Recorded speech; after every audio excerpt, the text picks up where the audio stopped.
মধ্যপ্রাচ্য সংঘাতে বন্ধ প্রায় বাংলাদেশের সবচেয়ে বড় সবজি রপ্তানি বাজার মধ্যপ্রাচ্য ও ইউরোপ।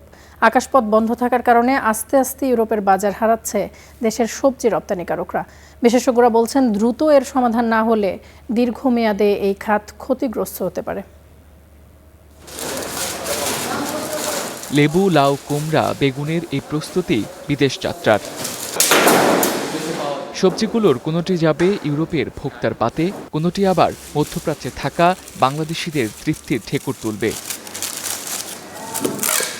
কিন্তু কৃষকের ঘামে ফলানো এই ফসলগুলো কিনে বিপাকে পড়েছেন রপ্তানিকারকরা। বলছেন, ইরান, ইসরায়েল, যুক্তরাষ্ট্র যুদ্ধের পৌষে বন্ধ হয়েছে মধ্যপ্রাচ্যের আকাশপথ, তাতেই সর্বনাশ হচ্ছে তাদের। ব্যবসায়ীদের আশঙ্কা, বাংলাদেশের সবজি রপ্তানি দীর্ঘমেয়াদে বন্ধ থাকলে মধ্যপ্রাচ্যের বাজারে পুনরায় প্রবেশ প্রায় অসম্ভব হয়ে পড়বে।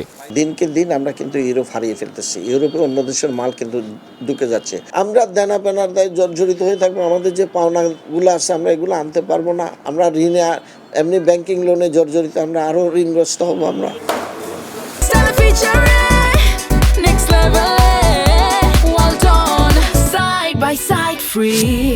মধ্যপ্রাচ্যের সংঘাতে ট্রানজিট পয়েন্ট দুবাই বিমানবন্দরও বন্ধ।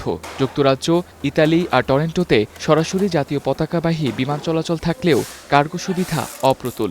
তাই ইউরোপের বাজারেও পরিমাণ মতো যেতে পারছে না বাংলাদেশের সবজি। 3টা দেশে বাংলাদেশ বিমানে যায়। আজকে বিমান প্রতি কেজিতে 50 সেন্ট ভাড়া বাড়াই দিয়েছে এই সুযোগটা নিয়ে। অর্থাৎ যেহেতু ক্রাইসিস সৃষ্টি হয়েছে, এখন 25-50 সেন্ট মানে 1 কেজিতে 62 টাকা। তো কালকে যে পাঠাইছে কিন্তু 62 টাকা কম ছিল, আজকে 62 টাকা বেশি, যার কারণে এটাও কিন্তু মার্কেটে এফেক্ট হচ্ছে।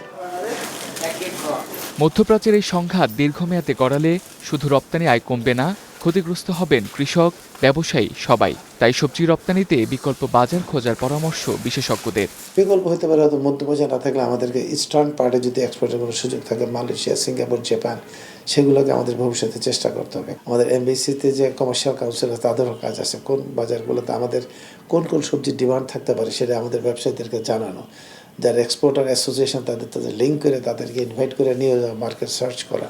যুদ্ধ শুরুর আগে প্রতিদিন 30 থেকে 35 টন সবজি রপ্তানি করত বাংলাদেশ, যার প্রায় 40 ভাগই যেত সৌদি আরব, সংযুক্ত আরব আমিরাত, কাতার সহ মধ্যপ্রাচ্যের দেশগুলোতে।